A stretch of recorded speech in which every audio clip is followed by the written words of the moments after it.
Toute l'équipe du dimanche au grand complet pour le 7 Info, c'est parti. Nous sommes dimanche. L'essentiel de l'actualité de la semaine, ça commence par le journal du dimanche.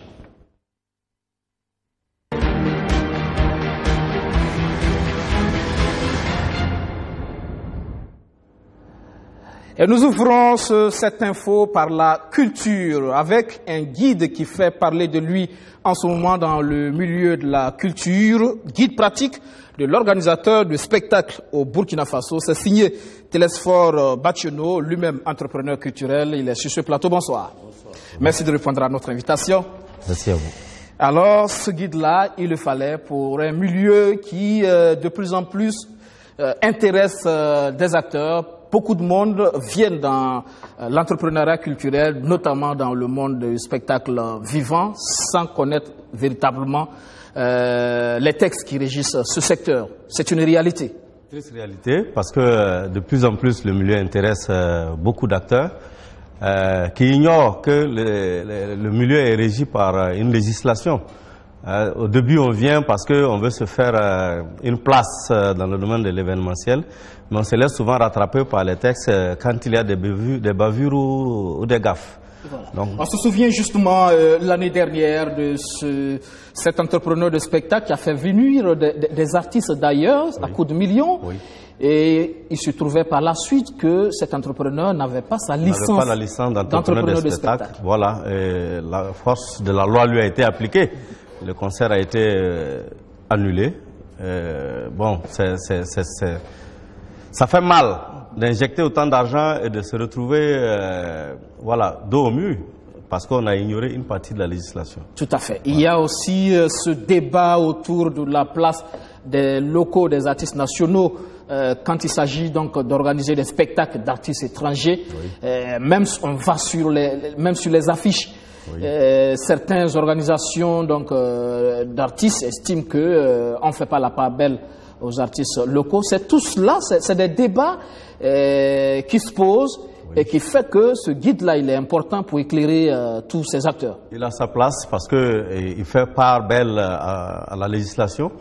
Disons que pour les artistes venant de l'étranger, la loi dit qu'il faut impérativement faire intervenir au moins un artiste burkinabé. La loi ne dit pas si c'est sur l'affiche, sur les posters et autres, puisque ça relève du domaine de la communication. Il y a amalgame parce que dans le temps, les deux ministères étaient fusionnés. C'était le ministère de la Culture, des Arts ou de l'Information, un truc comme ça. Maintenant, c'est séparé. La communication est partie de son côté, la culture est de son côté. Et quand il s'agit de communiquer, il faut se référer au texte relatif à la communication. Quand il s'agira de l'événementiel, c'est référer au texte liant... L'affichage, c'est du marketing, c'est comment j'arrive à vendre mon spectacle. Normal. Et ça, c'est aussi peut-être ne pas saturer, ne pas bourrer l'affiche aussi. Oui, puisque c'est du domaine de la communication. Alors, aucun ne peut imposer à un promoteur un format d'affichage ou une disposition particulière par rapport à l'affichage, puisque c'est lui qui sait ce qu'il veut vendre, c'est lui qui sait qui il veut vendre comme artiste. Donc c'est lui qui met l'artiste en vogue. On a vu des artistes où des affiches où nos artistes burkinabés ont été mis à la une, à l'étranger. Voilà. Donc nous aussi, quand nous invitons des artistes qui viennent d'ailleurs, quand on veut vendre, c'est eux on met en première place. Et ça, c'est la loi du marketing, ça c'est du commercial. Et ce guide-là, justement, il y a la dimension juridique, l'encadrement, les textes qu'il faut pour réussir son spectacle. Oui. Mais c'est aussi, au-delà de cela, c'est l'expérience d'un homme qui se retrouve là. Oui. Vous, entrepreneur de spectacle, ça fait déjà plus de 20 ans que vous êtes dans ce secteur, vous connaissez bien. Oui. Alors là, c'est une façon donc de guider les gens, comment entreprendre dans ce domaine sans se casser la gueule. Sans vraiment passer à côté. Parce que nous sommes venus dans le milieu au début en disant, bon, on va essayer de voir ce que c'est. À force d'échecs, à force de pertes financières, on s'est dit, mais attends, pourquoi ça ne marche pas? Et pourquoi ça ne marche pas? Le guide permet aux uns aux autres de canaliser. Où on va? Il ne faut pas faire un spectacle parce qu'on cherche un nom. Il ne faut pas créer une entreprise pour créer, parce qu'une entreprise, son objectif, c'est faire de la rentabilité. Alors, si vous créez une entreprise qui n'est pas rentable, vous allez fermer. Voilà. Donc, il faut savoir où aller, quelles sont les marches à suivre pour pouvoir organiser son spectacle. Voilà, ça va de l'idée jusqu'à... Voilà, quand vous commencez à dire, moi je veux faire M. Sanou à la place de la Révolution, M. Sanou à la place de la Révolution, ça rime avec quoi? Quelle est la cible? Quel public? Quels sont les dispositifs à prendre en termes de sécurité, de location d'espace, de sono, de lumière et autres?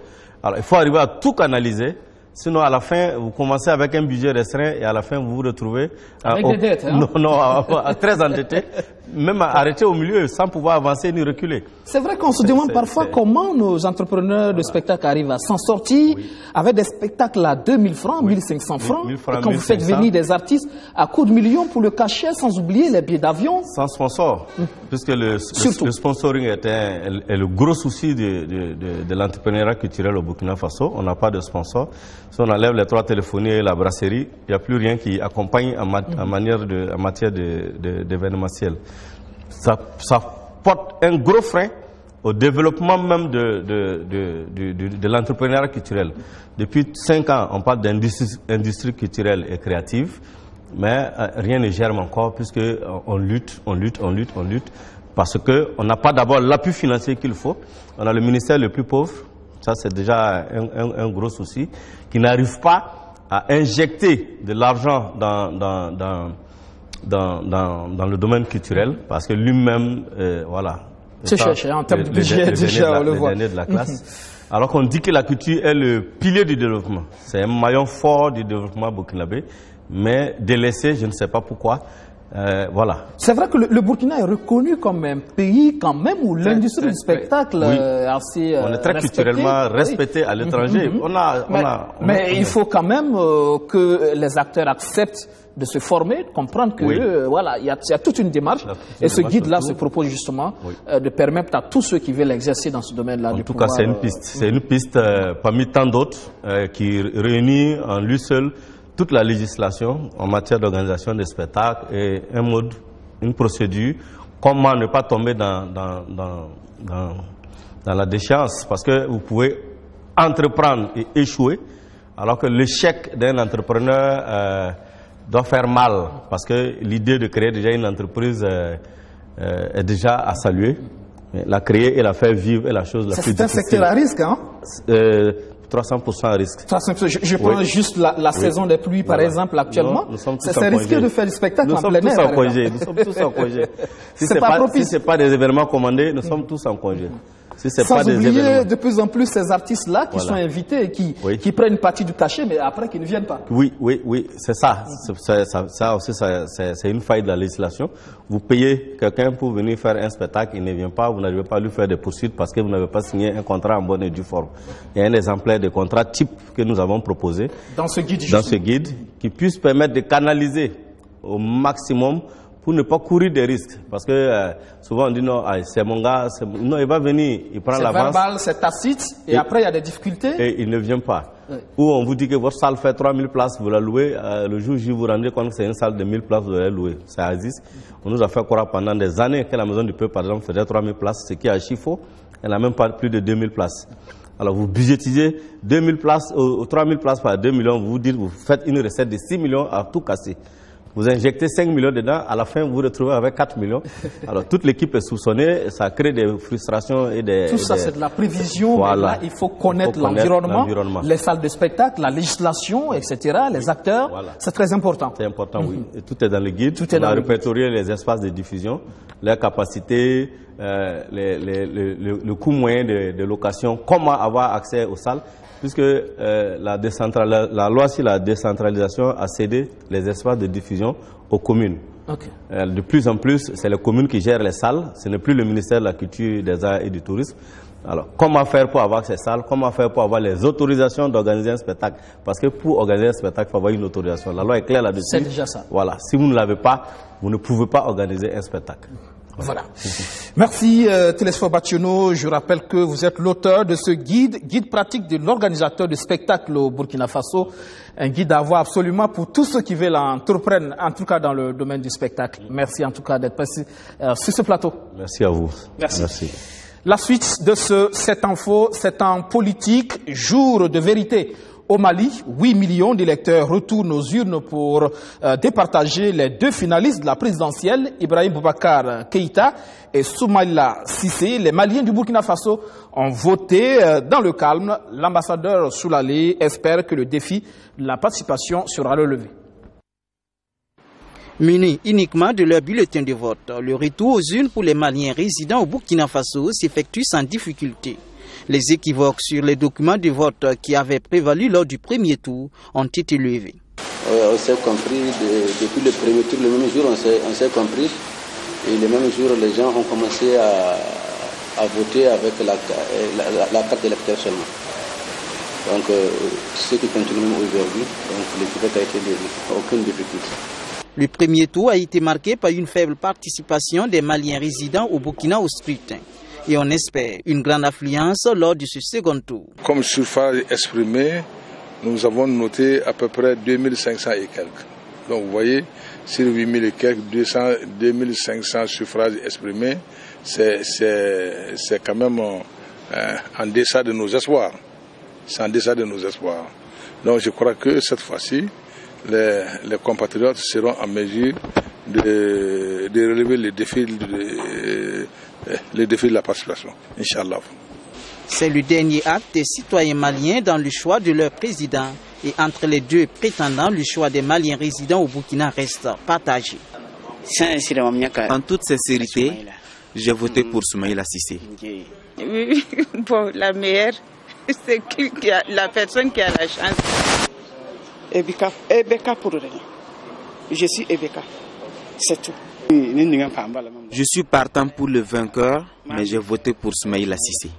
Tous invitent cependant leurs compatriotes à mettre en avant l'intérêt supérieur du Mali en reconnaissant le candidat qui sera proclamé vainqueur dans les jours qui suivent. À Bamako, dans la capitale malienne, c'est sous la pluie que les Maliens se sont rendus aux urnes pour accomplir leurs devoirs citoyens. Sous une pluie battante, des Bamakois se rendent dans les bureaux de vote dès l'ouverture à 8 heures.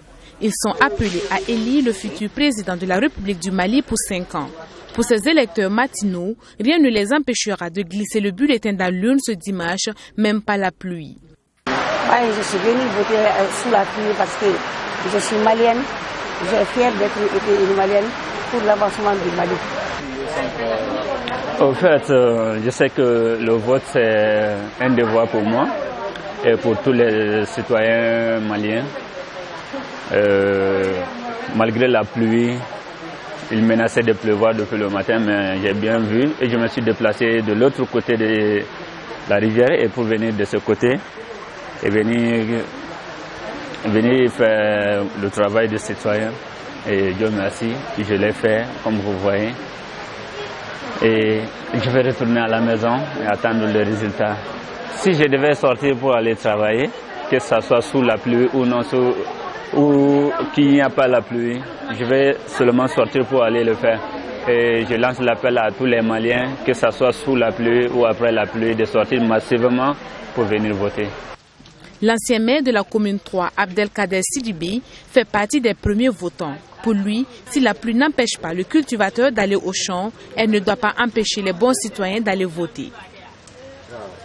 Bon, moi je crois que la pluie est un don en tout cas heureux de Dieu. Et la pluie ne doit arrêter en aucune manière les différentes actions. Ce n'est pas parce qu'il pleut que par exemple le cultivateur ne va pas à son champ. Or, le cultivateur, c'est celui qui nourrit les hommes. Donc, en réalité, je pense que la pluie n'est pas un prétexte suffisant pour ne pas, en tout cas, accomplir un acte, en tout cas, aussi important que le choix de celui qui, en tout cas, doit, pendant 5 ans, gérer votre propre vie.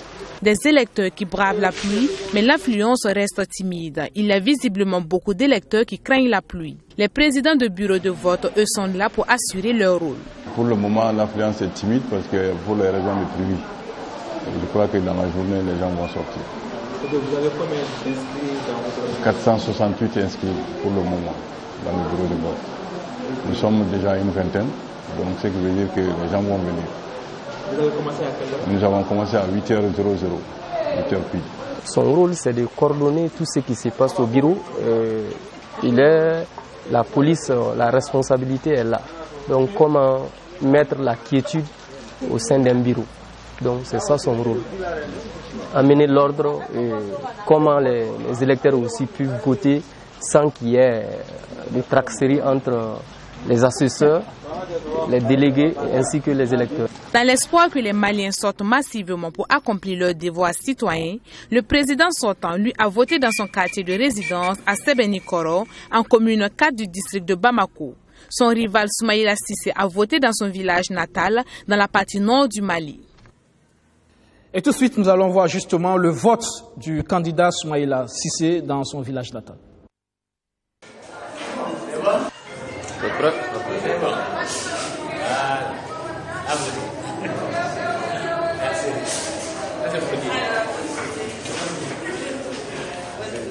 Merci le président.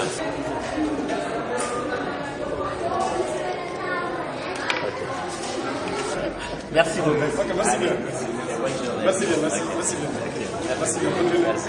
Non, je suis toujours très heureux de retrouver les miens, de participer à ce vote avec les Niafenkoises et les Niafenkois qui m'ont fait confiance il y a quelques années pour faire de moi un député. Je suis un enfant du pays, je dois venir ici. Je dois dire que je vote avec beaucoup de confiance. Beaucoup de confiance parce que nous avons fait une campagne extraordinaire, en particulier ici à Niafunké. Nous avons parcouru l'ensemble du pays et partout nous avons vu un désir extrêmement fort de changement. Les Maliens ont envie de changer, les Maliens ont envie d'un autre avenir, d'un autre espoir. C'est pour ça que je suis très heureux d'être là. Et je suis très heureux parce que je suis confiant en le vote qui est en train de se faire aujourd'hui. Je voudrais dire aussi que malheureusement, hier soir tout près, nous avons découvert des éléments de fraude à Bamako. Nous avons trouvé des gens qui avaient déjà les carnets des bulletins de vote avec eux. Nous avons fait une conférence de presse et le montrer à l'ensemble du monde entier. Que l'autre camp ne joue pas le jeu, que l'autre camp est malheureusement dans la fraude. Les bulletins sont prévotés à Gao, on a des exemples. À Bamako, les gens ont déjà les bulletins, mais nous allons gagner parce que nous sommes sur le chemin de la vérité, nous sommes sur le chemin de l'espoir. Et les Maliens ont besoin de changer, ils n'ont pas besoin de tricherie, ils n'ont pas besoin d'un président qui triche pour gagner. Voilà, remercier tous les Niafenkois de l'accueil, leur souhaiter un très bon vote, appeler l'ensemble des Maliens à aller voter. Pour leur pays, il faut qu'ils votent. Pour le changement, il faut qu'ils votent. Pour l'avenir de leurs enfants, il faut qu'ils votent. Et je suis sûr qu'ils entendront ma voix et qu'ils sortiront nombreux à voter. À Niafenké en particulier, je souhaite que vous votez. Je leur souhaite un très bon hivernage. Nous avons coïncidé avec une très grande pluie à Niafenké. C'est très heureux, c'est un bon présage. Je pense que ceux qui sont au champ auront le temps de revenir très vite l'après-midi pour voter. À tous, bon vote et bon avenir pour notre pays. Merci à vous. Vous pensez aux populations qui n'ont pas pu exercer leur vote? Oui, c'est vrai, il y a des gens malades qui n'ont pas pu voter. Il y a des gens qui sont dans des difficultés qui n'ont pas pu voter. Il y a des gens qui sont des réfugiés qui n'ont pas pu voter. À tous nos pensées. À tous, je sais qu'ils auraient bien voulu participer au choix d'un président pour leur pays, parce qu'ils se soucient tous de l'avenir de leur pays. Nous avons le souci de pouvoir rassembler tout ce monde et qu'au prochain vote, tous puissent voter et voter chez eux, pas ailleurs. En tout cas, je souhaite à notre pays, à partir d'aujourd'hui, de trouver un bon chemin, un chemin vertueux qui nous amène vers le bonheur. Merci à tous. Et voilà, le président sortant, Ibrahim Boubacar Keïta, lui aussi a voté ce matin et il est très confiant.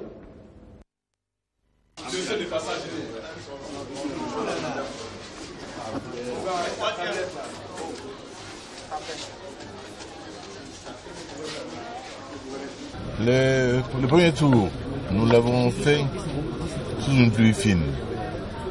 Et voici qu'aujourd'hui, nous nous apprêtons de conclure sous une pluie fine. L'Afrique est l'Afrique des signes. Cela ne trompe pas. Donc, merci au peuple malien. Merci à Allah subhanahu wa ta'ala. Ce peuple se remet en ligne pour son irrésistible ascension. La trame de son histoire se met en place. Et je gage que tout ce que nous avons connu comme difficulté sera de plus en plus et désormais derrière nous. tel le veut l'histoire de ce pays-là. Je l'ai dit, je le répète, quand je le dis, on pense que la grande de France est ibécaïenne encore une fois. Non, simple vérité. Nous fûmes quand beaucoup n'étaient pas. Nous sommes et nous demeurerons. Et tel est notre destin, nous l'assumerons. Donc merci à toutes, merci à tous. Surtout une journée calme, paisible, que l'on ne réponde à aucune sorte de provocation. Mais je souhaite que chacun soit d'une très grande vigilance.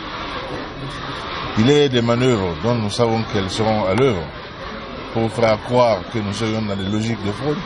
Comment frauder quand on a l'assurance de l'estime de son peuple?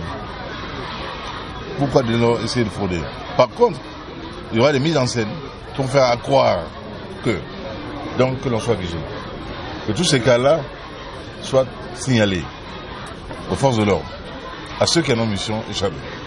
Et qu'en fin de compte, cette journée électorale se termine comme elle doit se terminer, par la fête de la démocratie, par la fête électorale, ce que nous souhaitons de tout notre cœur. Voilà, le président sortant Ibrahim Boubacar Keïta, 3 invités autour de cette table pour parler de l'actualité de la semaine. Avec moi, Albert Woba, il est le secrétaire national chargé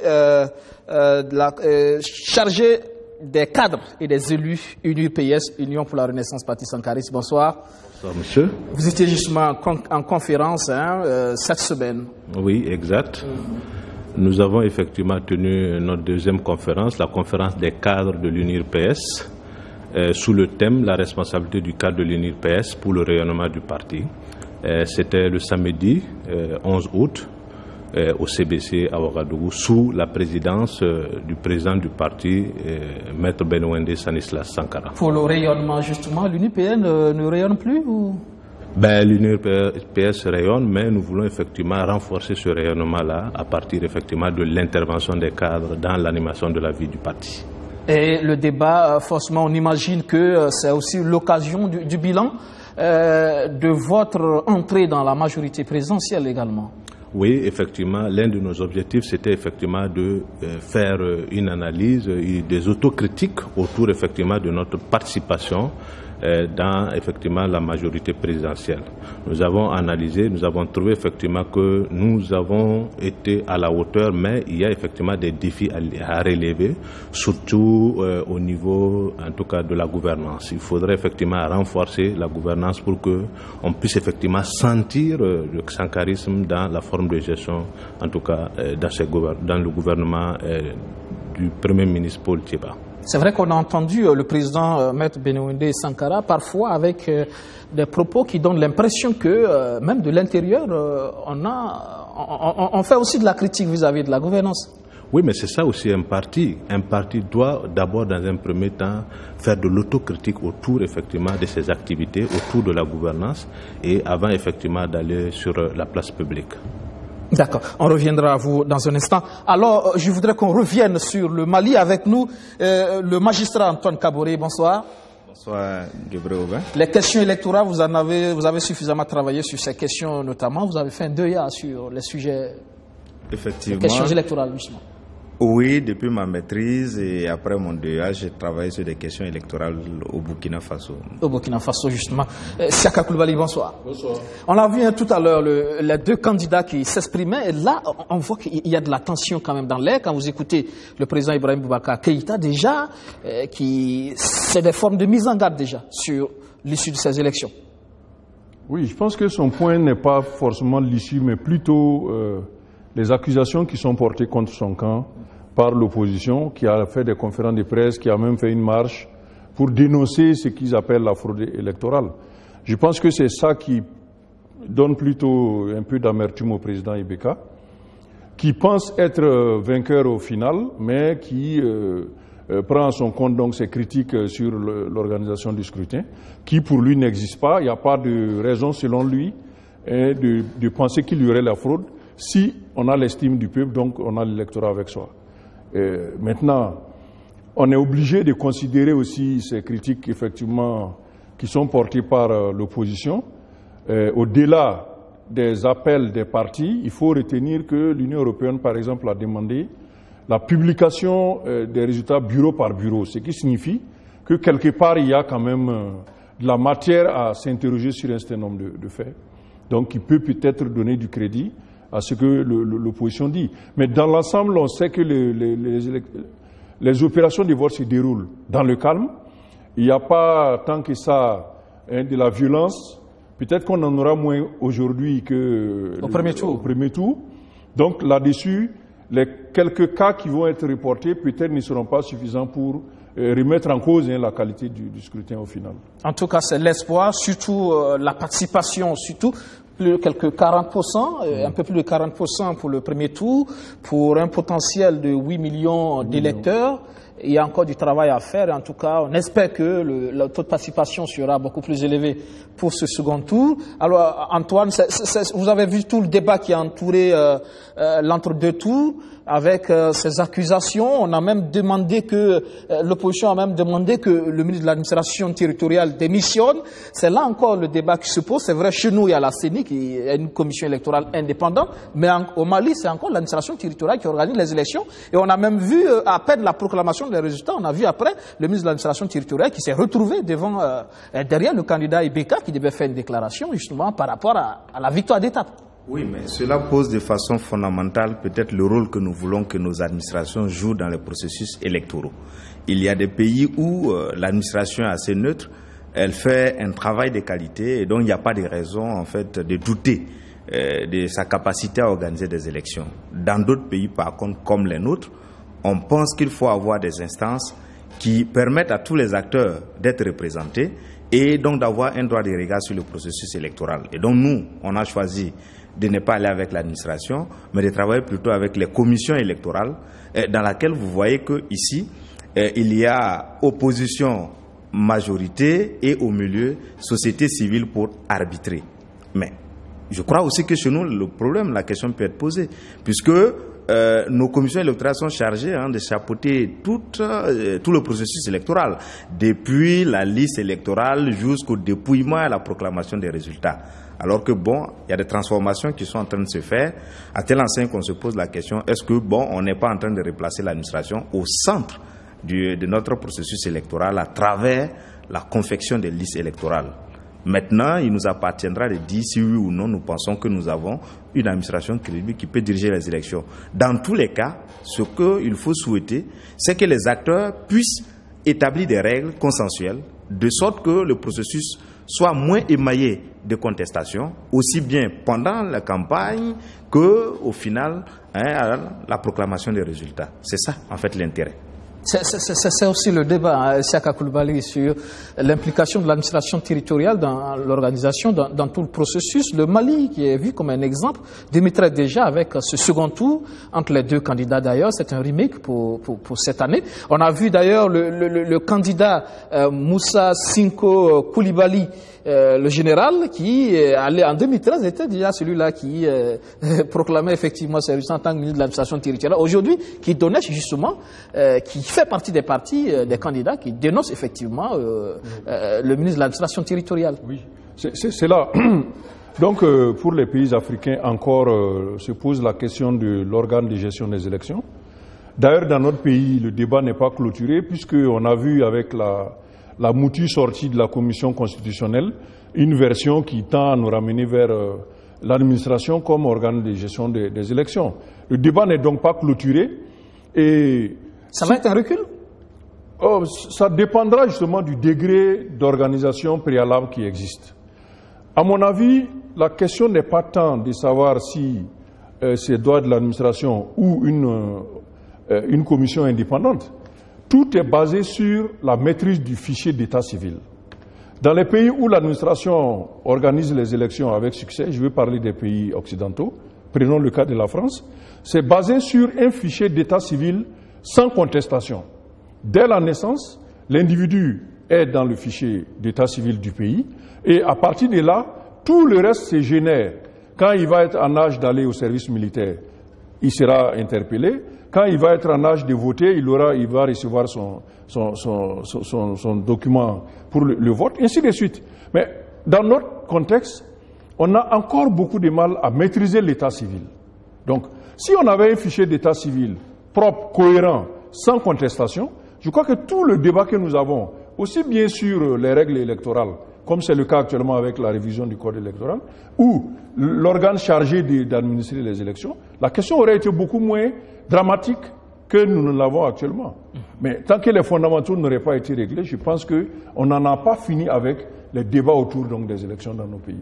Monsieur Woba, sûrement que le débat actuellement sur le code électoral, vous en avez parlé en tant que cadre de l'UNPS. On revient à vous dans un instant. Allons justement voir ce débat, le code électoral, le débat qui se poursuit cette semaine. Le MPP, le Mouvement du Peuple pour le Progrès, a chargé l'opposition burkinabé. Incompréhensible qualifie le Mouvement du Peuple pour le Progrès MPP l'attitude de l'opposition vis-à-vis du nouveau code électoral. Pour le parti au pouvoir, c'est un volte-face que le chef de file de l'opposition a opéré alors qu'il s'était montré consentant lors du processus d'élaboration du projet de loi de modification de ce code électoral. Sujet de la limitation des pièces servant à l'inscription. Voilà ce que dit Zéphirin. L'opposition propose que la seule pièce requise soit une CNIB, nouvelle formule où figurent des informations électorales. C'est ce qu'on a proposé. C'est pas moi qui ai écrit, c'est lui. Donc vous aussi, il faut regarder. C'est pas que quand il parlait, les cartes consulaires n'étaient pas encore là. Les cartes consulaires étaient là. Alors ça veut dire qu'il y a quelque chose. Pourquoi? Il est revenu en arrière. Entre-temps, qu'est-ce qui a changé? Et c'est le fameux pacte. Pour le MPP, la carte consulaire, même biométrique, pose un problème de fiabilité. Une troisième catégorie dans le million, c'est des gens qui ont utilisé des pièces délivrées là-bas, en Côte d'Ivoire, les actes de naissance, pour faire leur carte consulaire. Mais pour eux, ça pose problème. Qu'est-ce qu'on a pour certifier véritablement qu'ils sont burkinabés? Le ministre des Affaires étrangères même s'est expliqué, je crois hier. Même biométrique, là les limites quant au vote. Là. Parce que cette carte n'a pas d'identifiant unique. Sur votre CNIB, vous avez votre identifiant unique. Face aux déclarations de l'opposition qui n'a pas caché ses intentions de contraindre le pouvoir à revenir sur la modification de cette loi électorale, le MPP se dit serein pour affronter toute velléité. Est-ce que vous voyez au niveau de l'opposition quelqu'un qui peut nous faire peur? Pris individuellement ou collectivement? Non?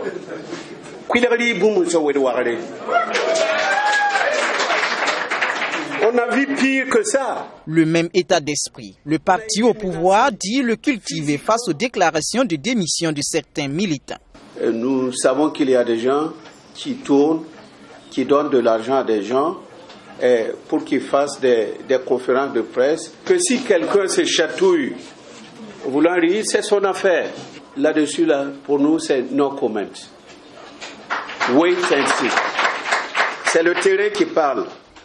Le MPP réitère également son souhait de voir le fichier électoral élaboré de concert avec l'Office national d'identification. Sur la crise qui divise visiblement le parti dans la commune de Gourxi, le président par intérim du MPP, Simon Compaoré, annonce des décisions diligentes pour trancher. Et comme il fallait s'y attendre, la réponse de l'Union pour le Progrès et le changement UPC ne s'est pas fait attendre. Le président par intérim du MPP est invité à revisiter son histoire. C'est peut-être le véritable moteur de cette conférence de presse. La réponse de l'UPC aux diatribes du président par intérim du MPP.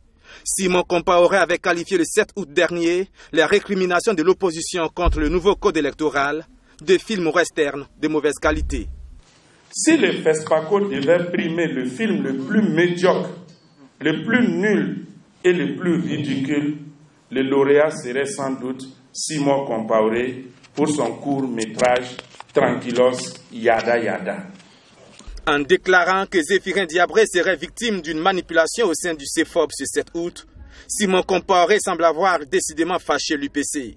Les lieutenants du président de l'Union pour le Progrès et le Changement vont lui envoyer une deuxième salve. Que pèse encore la parole de Simon Compaoré? Sous la Révolution, Téguéré, comme on l'appelait, feignait de défendre la Révolution.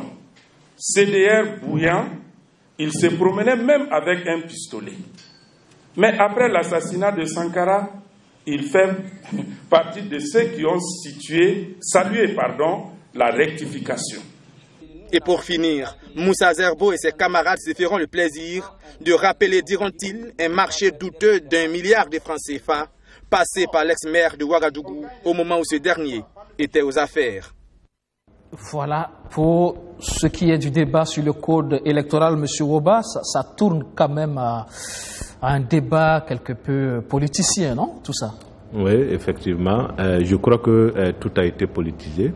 Sinon qu'il y a eu quand même un processus d'adoption d'un nouveau code électoral qui a été participatif et qui a été soumis au vote de l'Assemblée nationale. Alors, nous l'avons, j'allais dire, l'opposition s'est retirée, et voilà, la majorité effectivement a voté pour. Et aujourd'hui, c'est un code qui est valide et c'est un code qui est reconnu effectivement par en tout cas les institutions républicaines. Il faut passer à autre chose. Il faut passer à autre chose, moi je crois, parce que effectivement ce que l'opposition est en train de dire, c'est vraiment, comme vous l'avez dit, c'est de la politisation en tout cas de quelque chose qui ne devrait pas l'être. Je ne sais pas pourquoi on insiste à vouloir que on crée des spécificités. Nous sommes tous des Burkinabés. Il ne faut pas qu'il y ait effectivement des Burkinabés qui votent avec la carte d'identité et d'autres Burkinabés qui votent avec d'autres pièces. Voilà, donc je pense que... Et la question a été suffisamment débattue par les cadres de votre parti, justement, à la conférence. Oui, d'ailleurs, au niveau de notre conférence, nous avons réaffirmé, en tout cas, notre soutien à ce code électoral et nous avons demandé au gouvernement de continuer sereinement la mise en œuvre, effectivement, de ce code électoral, de concert, l'opérationnalisation plutôt de ce code électoral, de concert avec la CENI. Antoine Kaboré, sur le débat, comment vous le voyez aujourd'hui? Est-ce que c'est sain? Est-ce que, juridiquement parlant, il y a de quoi véritablement se mettre sous la dent? On en arrive là à regarder un peu comment les choses, les tournures des choses. Est-ce qu'au fond, il y a véritablement débat? Oui, je dirais certainement qu'il y a des préoccupations qui sont soulevées et que peut-être les réponses qui sont données sont entourées ou grippées de passions politiques. Ce qui fait qu'on peut passer à côté, je dirais, des solutions qu'on pourrait trouver à des problèmes réels. Parce que bon, on a il y a des problèmes réels, justement, dans ce débat-là, notamment la question d'identité, de nationalité, ça se pose. Oui, moi je pense qu'il y a des préoccupations réelles.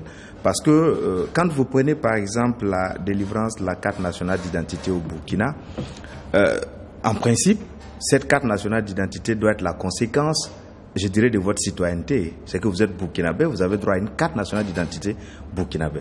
Et pour affirmer sa citoyenneté, le Code des nationalités dit que c'est un certificat de nationalité que vous devez fournir. Or, quand vous êtes né au Burkina Faso, on vous exige l'acte de naissance, qui n'est pas une preuve de la nationalité. Parce que vous pouvez naître au Burkina sans être burkinabé, sans réclamer la nationalité burkinabé. Et donc, dans la pratique administrative, pour moi, c'est quelque chose qu'il faudrait certainement corriger. Et quand vous êtes né à l'étranger, on vous exige alors un certificat de nationalité. Ça, c'est pour ce qui concerne la carte nationale d'identité burkinabé.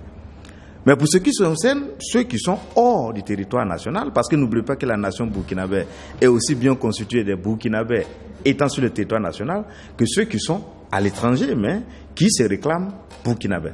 Pour ces derniers à l'extérieur, il faut effectivement que l'État burkinabé travaille à les identifier. Généralement, dans les pays occidentaux, vous y allez parce que vous avez un passeport, etc.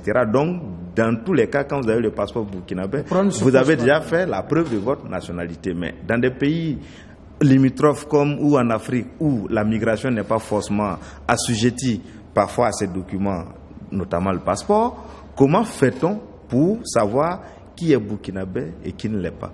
Et dans ce sens, je pense que les cartes consulaires, comme tout le monde l'explique, ont été instituées pour en fait protéger les citoyens en leur donnant des documents pour pouvoir circuler, etc. Pour moi, il s'agit pour l'État burkinabé véritablement de pouvoir travailler à travers ces représentations diplomatiques et consulaires, à pouvoir identifier ces nationaux. Et les identifier, c'est mettre en place une des dispositions qui permettent que ces derniers puissent obtenir les documents de leur pays qui permettent de dire qu'ils sont burkinabés. Et donc le débat aujourd'hui qui tend à dire que la carte consulaire n'est pas fiable, la carte consulaire est haute, peut-être que on mène le débat aujourd'hui au Burkina par rapport à une visée électoraliste. Mais pour beaucoup de Burkinabés qui sont hors du territoire national, c'est avant tout un document de rattachement à leur territoire qui leur permet effectivement de pouvoir être sécurisés. Et le cas de la Côte d'Ivoire, vous le savez, jusqu'à un certain temps, le seul document qui permettait de vous rattacher à la nation burkinabé, c'était la carte consulaire. Si elle a des problèmes, comme certains tentent à le dire, il appartient à l'État burkinabé en toute responsabilité de créer des conditions pour que cette carte-là puisse répondre aux normes qu'on souhaiterait. Et donc, pour moi, le débat actuel devrait permettre, au-delà de toutes les passions, de dire comment est-ce que nous travaillons à pouvoir mieux identifier nos nationaux hors du pays. Et moi, je proposerais que tout simplement le gouvernement burkinabé adopte un document, je ne sais pas, réglementaire ou législatif, quelle que soit la nature, pour dire voilà comment est-ce qu'on immatricule nos burkinabés à l'étranger et voilà les documents qui leur seront délivrés et quelles sont les conditions de ces délivrances. Moi, je pense que c'est un élément fondamental qui va au-delà des passions autour de on vote avec la carte consulaire ou on ne vote pas. Donc c'est pourquoi je vous dis, il y a des problèmes réels, mais on a tendance peut-être à les éluder dans un débat trop partisan. Siaka, donc ce débat a le mérite de peut-être donner l'occasion de régler en même temps un problème qui est là aussi. Non, justement non. Comme il le dit, on aurait dû procéder à des mesures avant donc d'en arriver à ce qui s'est passé avec la révision du code électoral, à savoir clarifier la question du rattachement des Burkinabés qui sont à l'extérieur avec leur pays, à travers les types de documents qu'on aurait identifiés ou qu'on aurait décidé tout simplement. Malheureusement, ces questions ne sont pas à l'ordre du jour, apparemment. Sur la base d'un certain nombre de considérations, la majorité a cru bon donc réduire le nombre de documents d'enrôlement. Parce que quand j'ai essayé de comprendre un peu les différentes motivations, apparemment, du côté de la majorité, la principale motivation, c'est la réduction du nombre de documents de vote. Bon. Est-ce que cette réduction a fait l'objet d'un consensus? Et c'est apparemment ce que le ministre Simon Compaoré essaye d'établir, qu'il y aurait eu un consensus entre eux pour réduire le nombre de documents de vote. Bon. On ne peut pas l'établir, nous, ici, en dehors de ces gens-là. Mais moi, au-delà de la façon magistrale dont parle Kaboré, moi je prends le problème sous l'angle du droit du vote qui est octroyé aux citoyens par la Constitution. Pour moi, si on veut permettre aux Burkinabés de s'enrôler, en particulier ceux de l'extérieur qui n'ont jamais eu l'opportunité de le faire, la meilleure façon d'enrôler le maximum serait de mettre les documents bout à bout, de telle sorte que le document dont dispose un Burkinabé lui serve à pouvoir s'identifier à partir du moment où il détient ces documents-là en vertu de son lien avec le pays. Je ne veux pas parler des nationalités parce que ça pose d'autres considérations. En ce moment, peut-être pour un premier exercice, on aurait pu le faire et puis tenter d'épurer ces fichiers-là par la suite, de telle sorte qu'on ait moins de doutes sur ceux qui se sont inscrits. Quand on parle du document le plus répandu auprès des Burkinabés de l'extérieur, on prend le cas de la Côte d'Ivoire. Sur 1 750 000 Burkinabés en âge de voter dans ce pays, il y a 980 000 qui disposent de la carte consulaire biométrique. Et pour s'inscrire et obtenir la carte consulaire biométrique, il y a 300 000 qui ont produit leur CNIB, 300 000 ont produit leur acte de naissance burkinabé, moins de 100 000 ont produit leur passeport, et 150 000 ont produit les actes de naissance ivoiriens, mais qui ont dû être considérés comme étant des Burkinabés parce que leur filiation peut-être l'indique. Si vous êtes des parents burkinabés tous les deux et que vous déposez votre acte de naissance, même né en Côte d'Ivoire, peut-être que l'officier d'état civil là-bas a pensé qu'effectivement vous pouvez avoir la... Bon, toujours est-il que ces questions doivent être réglées de façon assez claire et de façon impersonnelle, que ce soit en Côte d'Ivoire, au Gabon ou dans d'autres pays, de telle sorte qu'on puisse avoir des ancrages clairs juridiquement pour pouvoir régler ces questions d'enrôlement. D'accord, on revient sur ce débat dans un instant. On va aller du côté du Mali pour prendre des nouvelles de la présidentielle. Bonsoir, Bourema Soulou. Bonjour, Aubin Gebré. Vous êtes notre correspondant sur place à Bamako. Quelle est l'ambiance justement ce soir de vote au niveau de la capitale malienne? Maintenant, actuellement ici à Bamako, l'ambiance est calme, tout est calme. Malgré le début pluvieux de ce matin, le vote a pu commencer à l'heure à 8h pile à l'école fondamentale ABC de Bolibana où j'ai rencontré les premiers votants qui étaient venus sous la pluie comme l'élément a pu vous montrer. Ici, actuellement, après ces premiers votants, on a eu même le président de la République, lui aussi a voté sous la pluie, le président Ibrahim Boubacar Keïta qui est sortant, qui est candidat à sa propre succession face à lui, Soumela Cissé, candidat de l'Alliance 2018, qui est inséré prétendant lui aussi à la présidence. Malgré cette pluie, les Maliens, dans la matinée, n'ont pas pu sortir massivement, mais dans l'après-midi, la pluie s'est calmée et les Maliens, les Bamakois surtout, sont sortis massivement, même si l'affluence de ce second tour n'était pas à la hauteur du premier tour. Les gens quand même sont sortis pour voter le candidat de leur choix. L'Union européenne a animé son deuxième et dernier point de presse à l'école fondamentale Mamadou Konaté. La présidente de la commission d'observation de l'Union européenne, Madame Cécile Kingé, elle a parlé de l'observation de la commission et en général la commission a observé 300 bureaux de vote sur l'ensemble du territoire malien. Dans ces 300 bureaux de vote, selon Madame la présidente de la commission d'observation de l'Union européenne, il y a pas eu grand incident. Même si on n'a pas passé par là qu'il y a eu beaucoup d'incidents, c'est l'avis même du pôle d'observation citoyenne malien, le POCIM, qui a relevé beaucoup d'incidents, surtout dans le centre et dans le nord du pays. Et on a même appris que Niafungé, c'est un cercle situé à Tombouctou, à 250 km de Tombouctou. Là aussi, dans le cercle, il y a eu un président du bureau de vote aurait été tué, assassiné par des hommes non identifiés. C'est une information à vérifier, mais globalement, à Bamako, surtout à Bamako, l'ambiance est bon enfant. Merci, Bourema Soulou.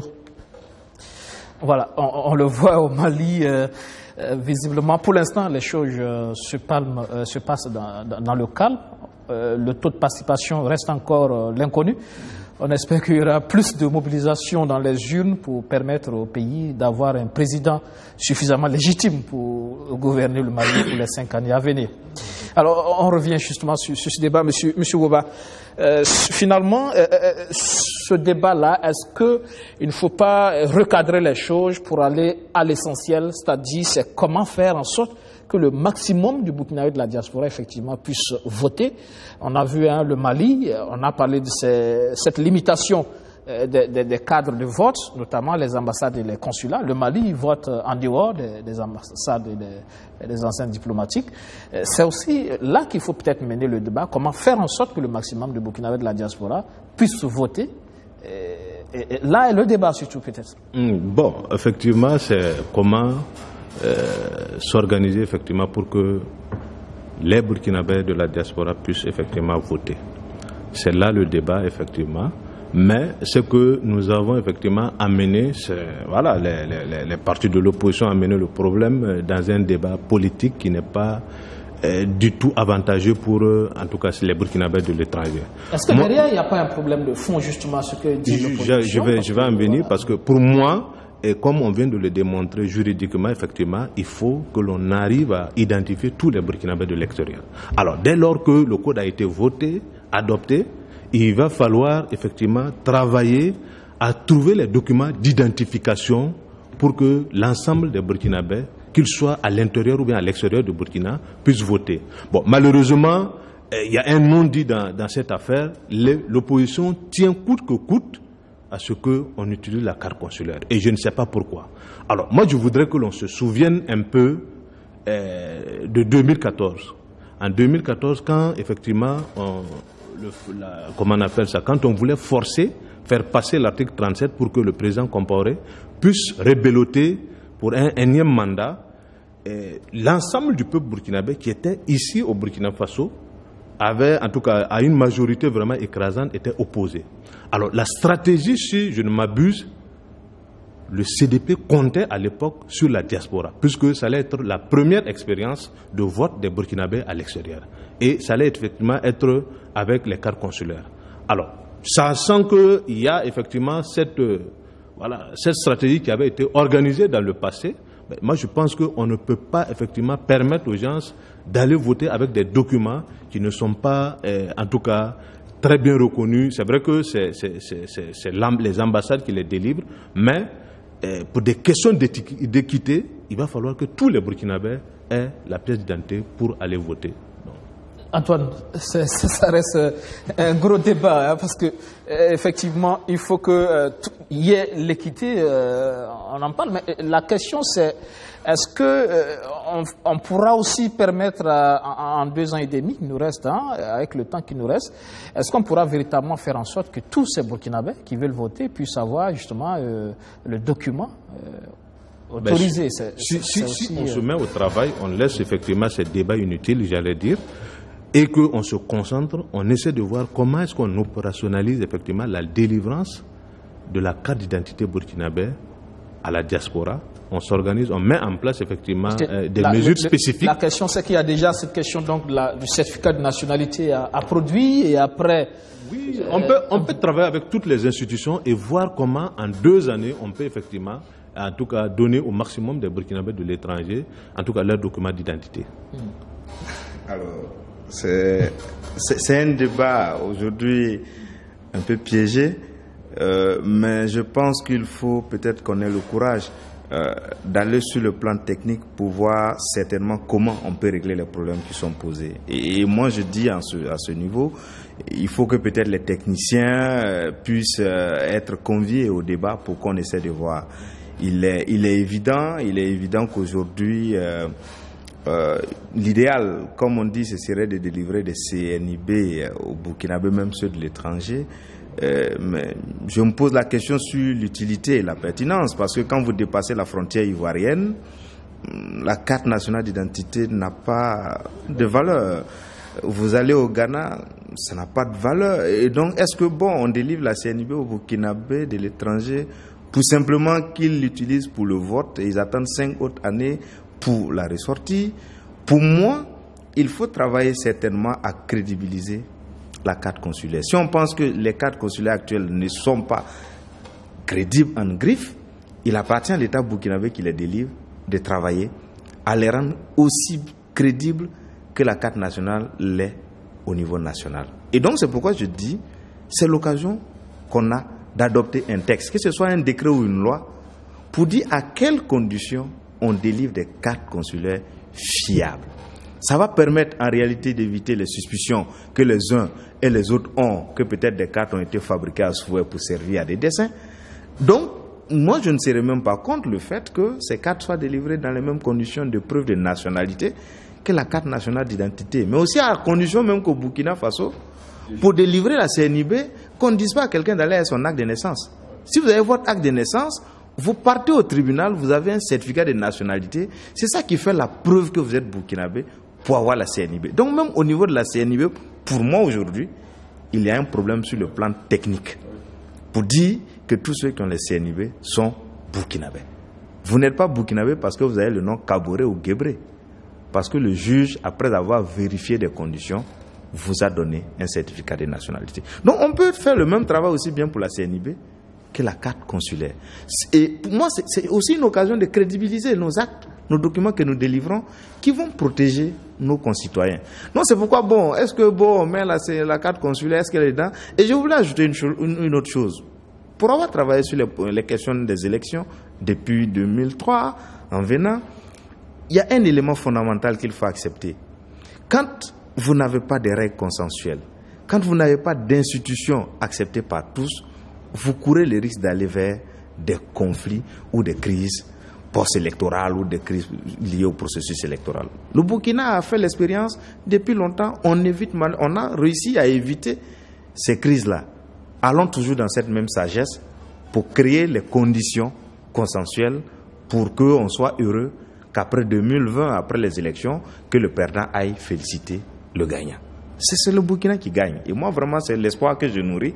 Et donc, c'est un appel que je fais à la classe politique de toujours continuer à discuter, de trouver le juste milieu pour qu'on ait des élections vraiment apaisées. Chaka Koulibaly, effectivement, la fiabilité, je pense qu'il y a des ministres qui sont sortis, d'ailleurs, le ministre des Affaires étrangères, Alpha Bari, a parlé, il a reconnu la fiabilité de la carte consulaire également, même s'il y a une bonne partie qui n'est pas forcément biométrique. Mais est-ce qu'effectivement, véritablement, c'est vrai, on parle d'équité, mais en même temps, s'il faut délivrer des CNIB juste pour le vote, qui ne vont pas servir après aux compatriotes vivant à l'étranger, pourquoi on ne fait pas en sorte d'avoir des cartes consulaires crédibles qui puissent servir à la fois pour la diaspora et en même temps servir pour le vote? Bon, moi, je suis quand même un peu étonné. Bon, comme c'est un juriste qui l'a dit. Sinon, moi, je voyage dans la sous-région avec ma carte d'identité. Je fais des opérations, je passe les frontières, et je m'enregistre un peu partout avec ma carte d'identité. Et moi, je pense qu'une carte d'identité, c'est effectivement pour permettre effectivement de voyager sereinement, puisque nous sommes dans un espace, surtout dans l'espace CEDEAO, UEMOA, on voyage sans difficulté avec cette carte d'identité. Alors, on n'accepte plus. À l'aéroport, oui. En Côte d'Ivoire, c'est la carte d'identité. On l'accepte plus. Non. Au Ghana, non. Officiellement, il y a je sais que dans les pays anglophones, le Ghana, le Nigeria, forcément, il faut un passeport. Mais les autres pays, la Côte d'Ivoire, de la zone UEMOA comme de la zone CEDEAO de façon chaude, on accepte la carte d'identité jusque-là. Et moi, je reviens d'un voyage. C'est récent pour la Côte d'Ivoire, justement. C'est récent? Tout à fait. Très récent alors, parce que non, c'est vrai, j'ai quitté la Côte d'Ivoire il n'y a pas très longtemps, et j'ai quitté également le Bénin rien qu'en fin juillet, et c'est avec ma carte d'identité que j'ai voyagé. Je n'utilise pas le passeport quand il s'agit en fait de voyager dans l'espace UEMOA, sauf au Ghana et effectivement au Nigeria.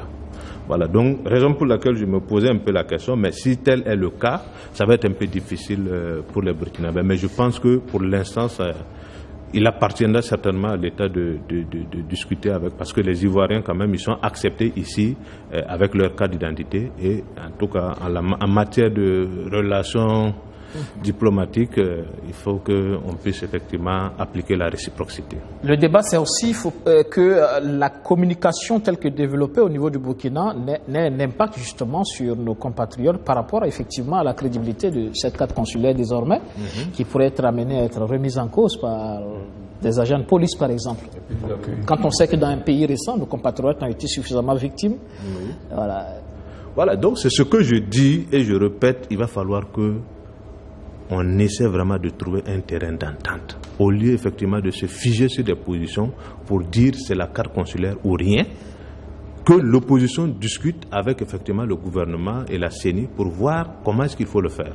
Il a proposé tout à l'heure, on peut effectivement revoir la fiabilité et essayer de prendre des mesures, un décret ou bien une loi, et autoriser effectivement qu'on améliore, que l'on fasse un fichier pour identifier tous les Burkinabés de l'extérieur, et qu'à partir effectivement des documents qu'on va délivrer, que l'on puisse effectivement aller dans ce sens. Mais les documents actuels tels que c'est-à-dire la carte consulaire telle que elle est possédée actuellement, il y a des problèmes, sérieusement. Vous parlez tout à l'heure du dialogue, on a comme l'impression que c'est ce qui a manqué d'ailleurs dès le départ, avant l'adoption de cette loi, même si les autres, pour certains, même si pour la majorité, le dialogue a été instauré, mais finalement on a comme l'impression que l'opposition est quelque peu surpris du code électoral, du nouveau code électoral, de ce qui a été mis là-dedans. Et du coup, effectivement, est-ce que le débat aujourd'hui, ce n'est pas de travailler effectivement à créer ce dialogue-là, ce cadre de dialogue, pour véritablement aller vers l'essentiel et permettre d'aller aux élections en toute sérénité, justement? Oui, je pense qu'effectivement, il faut aller dans ce sens-là.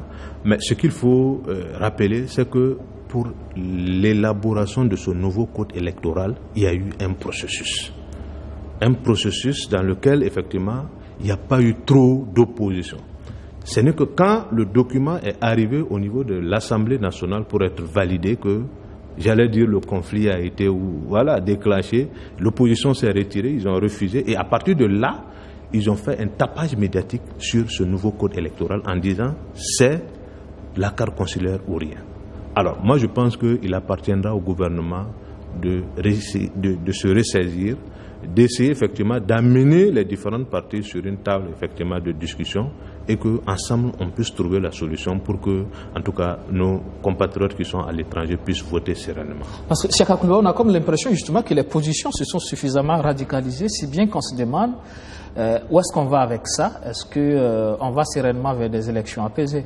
Oui, moi je me posais la question sur le consensus qui aurait été obtenu sur les modifications qui ont eu lieu.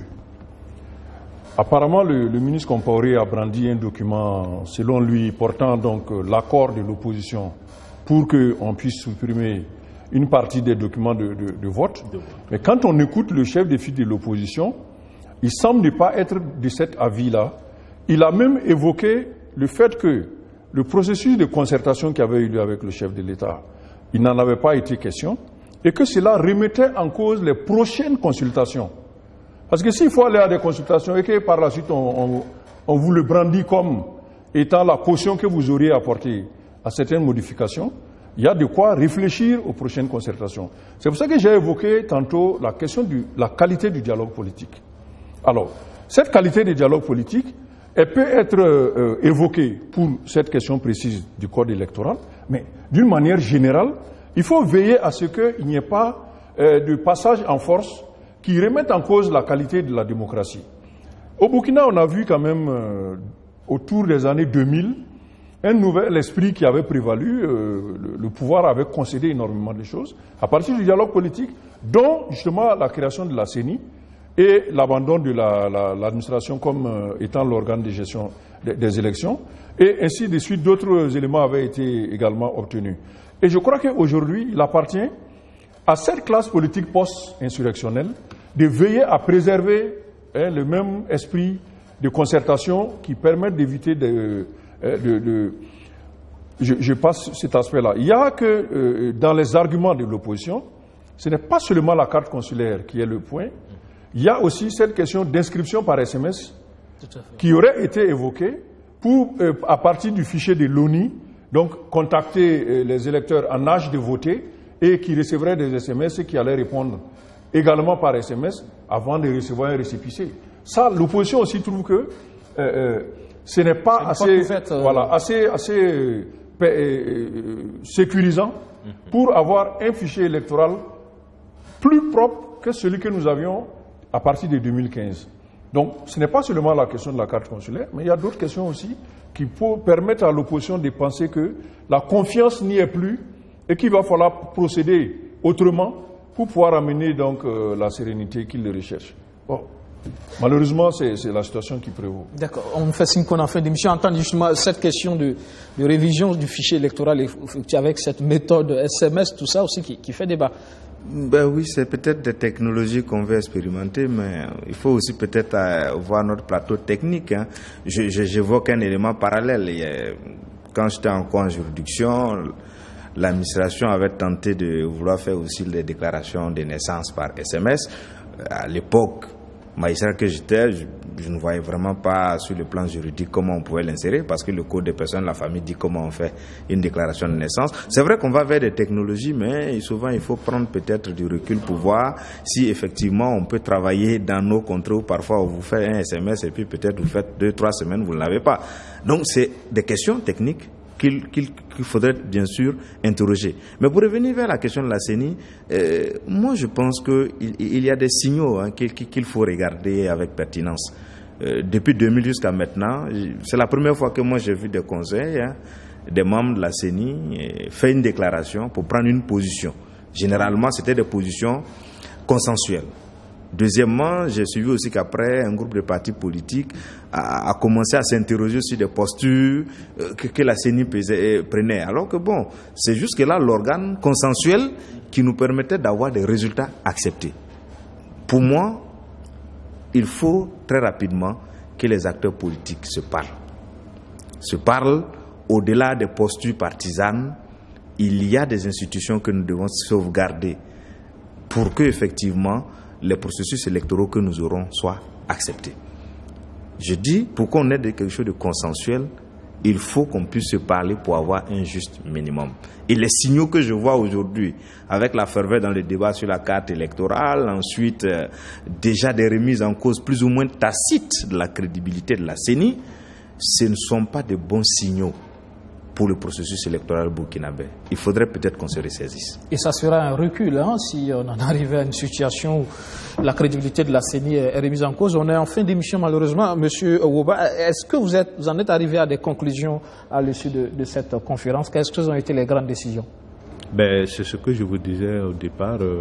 On a effectivement, au cours de cette conférence, examiné toutes les préoccupations politiques du moment.